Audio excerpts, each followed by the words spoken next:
Hola, soy Holly Sopitas y me estoy leyendo El Quijote. Bueno, para qué os voy a mentir, no he pasado del prólogo todavía. Y no es porque se me haya atascado o lo vea demasiado complicado, o porque los otros 6 libros de mi mesilla me hayan dicho, hey, what you doing? No, es que ya solamente con la portada, la dedicatoria y el prólogo en sí, vi demasiada chicha que rascar y más contexto en el que rebozarme viva antes de empezar el capítulo 1. Así que lo siento. Recordemos antes de empezar que no tengo ninguna formación al respecto. I'm just a girl, solo soy una cotilla. Y lo único que os puedo prometer es que en este episodio hay menos fechas. Las hay, pero menos. Así que vamos por orden, que si no me lío. Pensé en poner imágenes, pero luego dije, mira, no, porque quiero mantener el formato podcast a full, porque también lo que me interesa es que vosotras investiguéis y así pues yo también me obligo a ser más descriptiva. Así que vayan googleando portada del Quijote. Y no estamos hablando de la encuadernación exterior, que ahora estamos acostumbradas a las ilustraciones chulas y tal, pero probablemente en aquella época fuera una encuadernación en cuero, me imagino, con el título y el autor en el lomo o algo así. Estamos hablando entonces de la portada interior, de lo primerito que te encuentras al abrir el Quijote. Lo que más llama la atención es el escudo que nos presentan en medio y que ocupa casi la totalidad de la página, pero vayamos primero a la parte superior. En mayúsculas se nos introduce el título de la obra, El ingenioso hidalgo Don Quijote de la Mancha, compuesto por Miguel de Cervantes Saavedra, dirigido al duque de Béjar, marqués de Gibraleón, conde de Benalcázar y Bañares, vizconde de la Puebla de Alcocer, señor de las villas de Capilla, Curiel y Burguillos. ¿Y quién carajo es este señor al que dirigen el Quijote? Eso pensé yo. Pues este tal duque de Béjar era Alonso Diego López de Zúñiga y Sotomayor. Obviamente no fue el único duque de Béjar, pero lo era en aquel momento y por tanto a él se refieren en esta portada, aunque no se indique su nombre como tal en ningún momento. Este señor, que de aquellas era más un chavalito de 28 años, que estaba casi estrenando el ducado, no sobresalía demasiado por su interés en las artes o en la cultura. Sin embargo, sí que ofrecía su apoyo, si se lo pedían, a los escritores. En ese sentido era bastante solidario. Pero lo cierto es que el duque de Béjar no era lo que se dice muy querido en la época. En palabras de Francisco Rioja, era un varón sin ambición, magnánimo, apacible, benigno y liberal con todos. Según Rodríguez Marín, era un señor muy vago y muy inculto que presumía de favorecer a los escritores sin haber tocado un libro en su vida. En algunos artículos que he consultado es que le ponen de tonto para arriba, literalmente. De hecho, tampoco estaba el ducado viviendo como su mejor momento. Prácticamente vivía al día, tenía que vender posesiones, pagar deudas, estaba casi arruinado. Entonces resulta curioso que Cervantes acudiese a él, porque los autores solían escoger para esto a personalidades pues más influyentes y acaudaladas. Pero repito, no fue el único que le dedicó una obra, así que algo tendría el duque de Béjar para ofrecer, yo qué sé. Hay que señalar que el mecenazgo de la escritura en esa época creo que iba más enfocado a la protección de la obra y al patrocinio que tendría el ir acompañada del nombre de un noble influyente, más que a una financiación como podemos entender hoy en día. Pero de todas maneras, estos nobles solían ofrecer un obsequio monetario a los autores en agradecimiento por la dedicatoria. También se comenta por ahí que tal vez el mecenazgo del duque de Béjar no era exactamente la primera opción de Cervantes para impulsar el crowdfunding del Quijote, pero es que es toda una incógnita, o sea, a lo mejor sí fue su primera opción, quién sabe. Béjar, por cierto, que no lo dije, está en Salamanca y tampoco se ha demostrado que Cervantes estuviera allí ni de visita. Lo que está claro es que por unas movidas o por otras, probablemente porque no encontrase el apoyo de otros nobles, decidió solicitar la ayuda del duque y dedicarle su obra, que esto trae cola, ya veréis. El rollo es que al parecer el duque no era muy fan de las novelas de aventuras y caballerías y resulta que Cervantes nunca recibió ni una sola moneda por plasmar para la posteridad los títulos del duque de Béjar en una de las obras más vendidas del planeta. Y podrás pensar que igual al duque se le olvidó pagar, pero recordemos que este señor patrocinaba a otros escritores como a Góngora o a Lope de Vega, los cuales sí recibieron su obsequio por nombrar al duque en los agradecimientos. O sea que algo pasó ahí. A lo mejor el duque se leyó el libro, no le gustó nada, pero bueno, como señala la periodista Nieves con Costrina, si a uno de los mecenas no le gustaba lo escrito, podía rechazar aparecer en la novela. Y el duque sigue ahí puesto, pero sí que pulula la sospecha de que rehusó la dedicatoria. También hay que decir que fue el primer y último libro que le dedicó Cervantes. No acabó bien la cosa. Pero bueno, volvamos a donde estábamos, a la portada. Y esta vez sí que sí al escudo o marca de la imprenta de Juan de la Cuesta, la marca de la imprenta que imprimió el Quijote. En el capítulo anterior creo que dije erróneamente que el Quijote fue impreso en Valladolid y no, fue impreso en Madrid.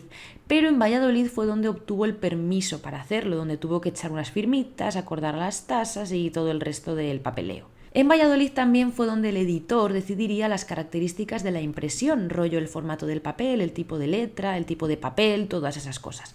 En la página de la Biblioteca Virtual Miguel de Cervantes, cervantesvirtual.com, podéis encontrar relatado con todo lujo de detalles el proceso de impresión en sí y es bastante interesante. En el emblema de la imprenta podemos observar varios elementos. En la parte superior hay un halcón de cetrería que se relaciona con la nobleza y la destreza, cualidades asociadas al arte de la impresión. Y en la parte inferior encontramos un león dormido que puede representar la vigilancia y la protección del conocimiento. En el borde interior y ovalado del escudo podemos leer «Post tenebras espero luxem», tras las tinieblas aguardo la luz, que es una frase del libro de Job y puede hacer alusión a la iluminación del saber sobre la oscuridad de la ignorancia. Muy bien, muy bonito todo esto, pero este escudo no era de la imprenta de Juan de la Cuesta, porque este señor nunca tuvo una imprenta en propiedad. El que sí que la tuvo fue su predecesor, Pedro Madrigal, que era dueño de una de las mejores imprentas madrileñas de la época, que estaba, por cierto, en la calle Atocha número 87, donde se encuentra actualmente la Sociedad Cervantina. Se supone que Juan de la Cuesta ni siquiera conoció a Pedro Madrigal, pero sí a su viuda, María Rodríguez de Ribalde, que se convirtió en dueña de la imprenta tras la muerte de su marido. Juan de la Cuesta comenzó a trabajar en la imprenta en 1599 como empleado y para 1602 ya le permitían hacer y deshacer lo que quería, como por ejemplo figurar en las portadas, pero la imprenta seguía y siguió siendo propiedad de María Rodríguez de Ribalde. Incluso después de que Juan de la Cuesta abandonara la imprenta, aproximadamente en 1608, siguieron usando su nombre como sello comercial del taller, porque claro, había impreso la primera edición del Quijote y eso, quieras que no, pues trajo mucho prestigio a la empresa. Esto fue así, lo de firmar bajo el nombre de Juan, hasta que falleció María Rodríguez de Ribalde y la imprenta pasó a propiedad de María de Quiñones y esta señora dijo que ese circo se acababa ya. Como curiosidad, la primerísima edición del Quijote que vio la luz el 16 de enero de 1605, una edición de casi 1700 ejemplares, salió con más erratas que mi vídeo anterior, porque bueno, las prisas, la presión, etc. Pero dio igual porque ya sabemos que gustó muchísimo y que Cervantes volvió a contar con la misma imprenta y bueno, él y Lope de Vega y muchísimos más. Sin embargo, no se quedó a gusto Juan de la Cuesta e imprimiría una segunda edición del Quijote ese mismo año, ligeramente distinta y con los fallos corregidos, que constaba de 1800 ejemplares. Creo haber leído que la primera edición del Quijote llegó a reimprimirse 6 veces en un solo año. O sea, es que fue como un bestseller de la época. También creo que es momento de decir que existe la teoría, que me encanta, de que Cervantes le sabía algo al marketing, porque pudo haber algo de hype por la publicación del Quijote, o eso se dice. Y es que resulta que en 1604, un año antes de su publicación, el Quijote fue nombrado por Lope en una carta en la que decía tal que así: de poetas nada digo, mucho se encierne para el año que viene, pero ninguno tan malo como Cervantes, ni tan necio que alabe a Don Quijote. Es muy curioso que nombrase un libro que no estaba publicado y que en teoría no había leído nadie, por eso circula por ahí el rumor, que para algunos es una realidad absoluta y que ni teoría ni leches, de que en el verano de 1604 existía ya una edición anterior a la primera, que rulaba por ahí, imagino que incompleta, y que la gente estaba que se mordía las uñas por el resto de la historia. Yo elijo creer, y como diría Sup, aquí sacrificamos la verdad en nombre de la fantasía. Si volvemos de nuevo a la portada, solo nos quedaría observar la parte inferior de la página. Bajo el nombre de Juan de la Cuesta, una línea nos separa del texto con la letra más pequeña de la hoja, donde podemos leer: «Véndese en casa de Francisco de Robles, librero del rey nuestro señor».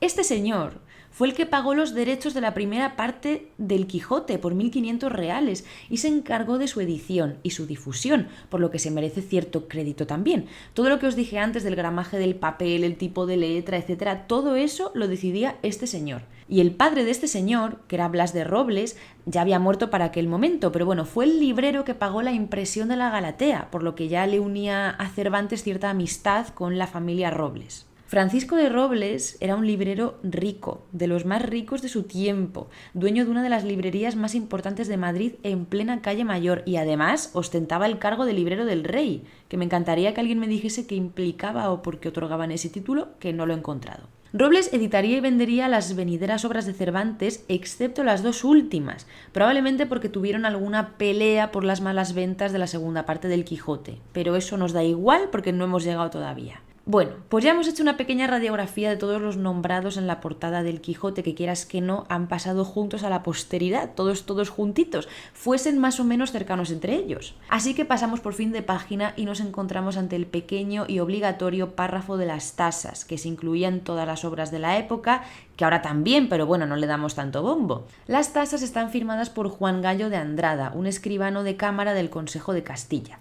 Y básicamente estamos ante el precio de venta recomendado del siglo XVII, en el que nos indican que el precio del pliego del Quijote sería de 3 maravedíes y medio, que teniendo el libro 83 pliegos, pues haría un total de 290 maravedíes y medio. No tengo muy claro si es maravedís o maravedíes, porque lo he visto escrito de ambas maneras, la verdad. En el Quijote que yo tengo pone maravedís, pero es que me suena mejor maravedíes. Da igual. He buscado y aproximadamente este primer precio del Quijote equivaldría a unos 14 o 15 euros actuales, que en la época era muchísimo, rollo, por ese precio te podías comprar 8 o 10 docenas de huevos o 15 litros de leche, para hacernos una idea, era caro. Tras las tasas nos encontramos con el testimonio de las erratas, donde el licenciado Francisco Murcia de la Llana nos comenta que este libro no tiene cosa digna de notar que no corresponda a su original, y fecha la corrección a día 1 de diciembre de 1604 en el Colegio de la Madre de Dios de los Teólogos de la Universidad de Alcalá. ¡Dios mío! Que este corrector podría haber sido un cualquiera, el Francisco Murcia de la Llana, pero no, era un catedrático bastante top y que además también escribía sus poemas y aparte parece ser que hizo aportes importantes en temas de cosmología, psicología y su obra influyó bastante a los estudios filosóficos del siglo XVII. Y además, supongo que por todo esto, era un corrector carísimo, rollo 40.000 maravedís anuales. Pero como ya comentábamos, pudo haber hecho un trabajo algo cuestionable con la corrección. Incluso dicen por ahí que ni se molestó en abrir el libro, que supuestamente salió a la luz, como hemos dicho, plagado de ratas. Después de ese pequeño párrafo nos encontramos ante un tostón burocrático infumable, muy al estilo del momento, sin comas y con frases de 5 líneas, socorro, que esto básicamente es lo que se conocía como el privilegio, donde se dejaba constancia de que el rey, en este caso Felipe III, pues ofrecía su bendición y protección a la obra. Este documento protegía el libro por 10 años, supuestamente, de posibles ediciones fraudulentas, porque era como obligatorio pasar por ese trámite para certificar pues la autenticidad, supongo. Este privilegio en concreto, el que se añadió a la primera edición, era válido dentro de los reinos de Castilla. Y ya está. Y parece ser que aparecieron por ahí de repente unas ediciones piratas en Lisboa y en Valencia.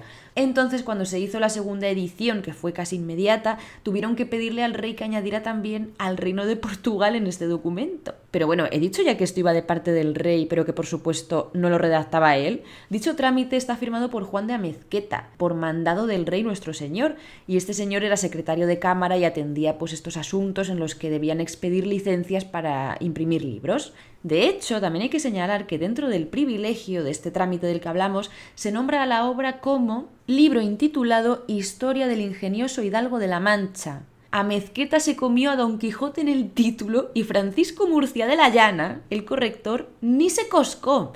Pero bueno, ya casi estamos a punto de llegar al prólogo, os lo prometo, pero nos queda la cosa probablemente con más chisme de todos estos chismes y avisos legales. La dedicatoria de Cervantes al duque de Béjar. ¿Cómo 17 líneas, que es lo que ocupa en mi ejemplar, pudieron traer tanto chisme? O sea, es que es loco. Yo cuando la leí, que no tengo ni idea de estas cosas, ya sabéis, pensé que era una dedicatoria bastante sosa, muy sobria, sin chicha ni limona. Sí que pensé que la habría escrito alguien que no era Cervantes, rollo un escribano de estos, pero ¿qué sentido tendría, no? Si las dedicatorias las pone el autor. Pero es que es tan mala, es tan diferente del prólogo, que aún no hemos llegado, pero el prólogo es como 1000 veces más divertido. No sé. Así que me fui a Google y busqué dedicatoria de Cervantes al duque de Béjar. Y en varios de los resultados, una de las palabras clave era plagio. ¿Hola? ¿Cómo que el autor de la obra del Quijote, que es como turbo original, incluso ahora, plagió una dedicatoria de menos de 20 líneas? ¿What is happening? Por supuesto hay varias teorías al respecto sobre las que profundizaremos ahora, pero antes voy a leer la dedicatoria de Marras, que ya os digo que es cortísima y dice tal que así. Al duque de Béjar, marqués de Gibraleón, conde de Benalcázar y Bañares, vizconde de la Puebla de Alcocer, señor de las villas de Capilla, Curiel y Burguillos. En fe del buen acogimiento y honra que hace vuestra excelencia a toda suerte de libros, como príncipe tan inclinado a favorecer las buenas artes, mayormente las que por su nobleza no se abaten al servicio y granjerías del vulgo, he determinado de sacar a la luz al ingenioso hidalgo Don Quijote de la Mancha al abrigo del clarísimo nombre de vuestra excelencia, a quien, con el acatamiento que debo a tanta grandeza, suplico le reciba agradablemente en su protección, para que a su sombra, aunque desnudo de aquel precioso ornamento de elegancia y erudición de que suelen andar vestidas las obras que se componen en las casas de los hombres que saben, ose parecer seguramente en el juicio de algunos que, no continiéndose en los límites de su ignorancia, suelen condenar con más rigor y menos justicia los trabajos ajenos, que, poniendo los ojos la prudencia de vuestra excelencia en mi buen deseo, fío que no desdeñará la cortedad de tan humilde servicio. A mí, sinceramente, me dice entre poco y nada, no entiendo ni la mitad, pero el caso es que 300 años después de ser escrita, o sea, durante las primeras décadas de 1800, un señor llamado Juan Eugenio Hartzenbusch, que sería conocido también por escribir cosillas como el Dramón de los amantes de Teruel, descubriría un doble plagio en la dedicatoria.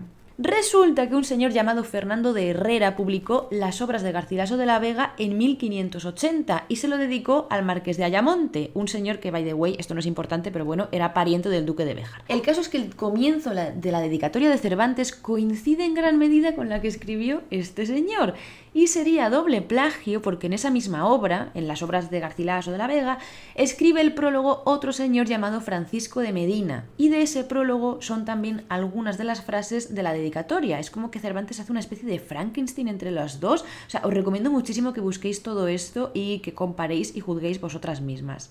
Una de las teorías más populares es que Cervantes escribió en realidad otra dedicatoria que se extravió y que la publicada y plagiada dedicatoria la habría escrito Francisco de Robles, el librero y editor del Quijote, cosa que tanto a mí como a expertos verdaderos sobre el tema nos extraña mucho, porque de haber sido así, ¿por qué esa obra en concreto? O sea, ¿cómo tenía Robles tan a mano un ejemplar que ya era considerado raro? Bueno, era librero, pero esa obra llevaba 24 años publicada. ¿Y acaso era una práctica habitual que los editores plagiaran así tan alegremente las dedicatorias? Y bueno, aún me quedan muchas cosas por saber de Cervantes, pero dudo que se hubiera quedado callado si estuviera sido así. Si no hubieran publicado la supuesta dedicatoria original, mínimo se habría quejado y habría constancia de algún email al respecto, digo yo. Y además que la dedicatoria la firma Cervantes, no Robles. Y uno de los autores plagiados, vamos a llamarlos así, ya había muerto para la publicación del Quijote, pero Francisco de Medina estaba vivo y tampoco dijo nada. ¿Pudo ser que no se leyera el Quijote? Sí, pero mira que me extraña. ¿Y si lo leyó, ni él mismo reconoció entonces sus palabras o sí las reconoció y le dio igual? No sé.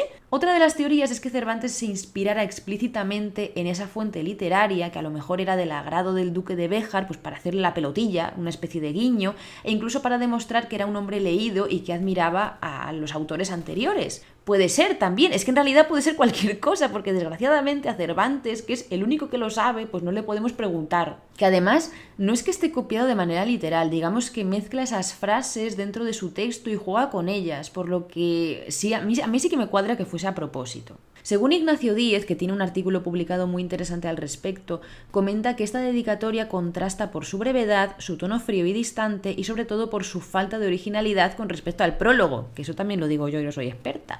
Y además que si la comparamos con la dedicatoria de, por ejemplo, las novelas ejemplares o de la segunda parte del Quijote mismamente, escritas por Cervantes, pues choca bastante porque son como mucho más personales. En mi opinión, la teoría acertada sería la que menos he visto comentar, pero que por supuesto podría ser una posibilidad, y es que Cervantes, como ya comentaba en el capítulo anterior, fueron bromas. Puede que estuviese vacilando a un duque que sabía que probablemente no leería ni la portada, y menos los avisos legales. Bueno, ni él ni casi nadie, que recordemos que esto no dejaba de ser un tostón burocrático aburridísimo. O sea, saltar esas páginas era como aceptar las cookies hoy en día. Vamos a ver, es que tardaron 300 años en darse cuenta. No se lo leyó ni Peter. Y a lo mejor Cervantes, sabiendo esto, pues le dio pereza currarse algo chulo. No sé. A mí lo que me gusta creer es que Cervantes se quería reír del duque y de todo el mundo, riéndose también un poco de las dedicatorias en sí, y simplemente el chiste pues nos ha llegado mal o en nuestro tiempo no se entiende bien. Sinceramente me parece la teoría más creíble, pero de verdad es que hay peña muy engorilada con que la dedicatoria publicada no es de Cervantes. También puede haber ahí un rollito de expectativas, porque sí, es como difícil de creer que una obra como El Quijote lleve una dedicatoria así de meh. Pero chicos, es que probablemente Cervantes lo quiso así y hay que respetarlo. Además, al parecer, en el prólogo que comentaremos a continuación, se nota ya un poco de qué va el rollito, de que el Quijote está para unas risas y no para tomárselo en serio. Y durante ese mismo prólogo, Cervantes hace alusión a recurrir al plagio si fuera necesario, pero todo de risas, ¿eh? Es que si el Quijote es una parodia en sí como historia, ¿por qué no podría ser una parodia toda la obra como unidad, incluyendo la dedicatoria? O sea, es que si lo hubieran dejado, habría vacilado hasta en las tasas, yo creo, pero claro, eso era como más oficial. Bueno, el caso es que yo pasé una tarde muy entretenida leyendo las diferentes opiniones y teorías, y como nadie se pone de acuerdo, pues yo decido creer en la fantasía. Y Cervantes nos estaba vacilando a todas y punto. Y ahora sí que sí, te alegrarás saber que llegamos al último punto del día y al que de verdad nos acerca a nuestro objetivo, que es leernos el maldito Quijote de una vez, que a este paso me lo empiezo el año que viene. Llegamos al prólogo. La verdad, honestamente, me gustó mucho cuando lo leí. Es caótico, sin sentido en ocasiones, pero desde luego sirve como declaración de intenciones para el tono de la obra. Es muy divertido. Empieza con un desocupado lector, faltón, como a mí me gusta, y de las primeritas cosas que dice, como no, es que el Quijote se empezó a rumiar en la cárcel, porque recordemos que Cervantes era muy de esta experiencia me ha cambiado la vida, no sé qué, muy intensa, ¿no? Continúa tirando un poquito de beef, diciendo que está cansado de que otros siempre vayan buscando las alabanzas para sus libritos, pidiendo buenas reviews y no sé qué. Y desde un síndrome del impostor que bien puede ser fingido, Cervantes le pide al lector que sea sincero sobre el Quijote y que si le gusta que lo diga, pero que si le parece una mierda, pues que lo diga también, que se la pela, que él sabe que no hace todo bien. Y realmente es como que marca una distancia entre él y el relato, llamándose padrastro y no padre del Quijote, y es algo que catedráticos como Alberto Sánchez consideran insólito en su tiempo. Por eso ese síndrome del impostor o falsa modestia con la que habla de sí mismo y de su obra en el prólogo podría estar ya dentro de la ironía, dentro de toda la broma que es el Quijote en sí. Entonces, después de esto aparece en el prólogo una segunda persona, que seguramente sea el mismo Cervantes con su alter ego rollo loquita, con la que mantiene una divertida conversación. Según Spitzer, es básicamente la voz interior del poeta libre en su creación. En este diálogo nos encontramos ante un claro caso de entre broma y broma la verdad asoma, porque es un no parar de criticar, muy irónicamente siempre, a las prácticas literarias de la época. Dicen por ahí que es un poquito tiraera directa para Lope de Vega, que recordemos que amigos no eran. Una de las cosas que critican Cervantes y su vocecita son las poesías y otras composiciones que se añadían en los prólogos de las obras de la época, que normalmente eran escritos por celebrities del momento, rollo marqueses, damas, conde. O sea, es como si hoy en día escribes un libro y le dices a Dulceida que te mande una dulce poesía, por ejemplo. Entonces la vocecilla le sugiere a Cervantes que si le da pereza ponerse a mandar DMs, pues que escriba él los poemas y que luego los firme con nombres que suenen medio importantes, rollo emperador de Trapisonda y punch. Y así lo hace, que ya lo veremos luego. Cervantes se queja también de que tiene que poner muchas citas, porque todo el mundo pone citas súper rebuscadas y súper circo para hacerse los leídos y no sé qué. Básicamente dice que son todas unas pedantas de la hostia y unas pesadas. Así que la vocecita le dice, no te rayes, Miguel, tú metes citas de la Biblia, que se la conoce todo el mundo, y de Horacio, y vas que chutas. Un poco relacionado con esto, Cervantes dice que también está muy de moda añadir unas bibliografías kilométricas que no le interesan a nadie, que solo están para hacer bulto, con un montón de libros que no conocen ni en su casa. Esto sí que puede ser un dardo directo a Lope de Vega, porque él era muy de hacer bibliografías de casi 300 autores, el muy motivado, y que no deja de ser un poquito de lameculos también esto, ¿no? No sé.